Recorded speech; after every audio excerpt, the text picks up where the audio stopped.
আলাইকুম, কামরান নাহার মিম। আশা করি আপনি খুব ভালো আছেন। আপনার জন্য মূলত এই স্পেশাল ভিডিওটা।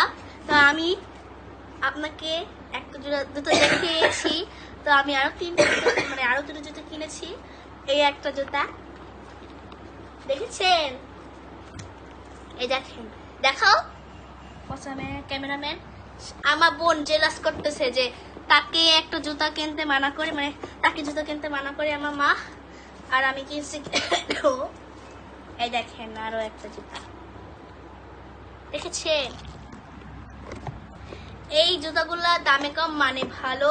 লাকি প্লাস শু স্টোরে যাবেন, ওখানে গেলে আপনারা বেলুনও পাবেন। বেলুনগুলো ওখানে দেখেছেন, বেলুনও পাবেন। তো অনেক ভালো কিনতে জুতাগুলো দেখাই। আমার একটা বেলুন পড়ে গিয়েছে, আবার পড়ে গেছে, ওর মাথা ভালো না। দাঁড়ান গাইস, ক্যামেরাম্যান ভালো না। এই দেখেন, দেখেছেন দেখেছেন, এই আমাকে দেখিও না। দেখেছেন দেখেছেন।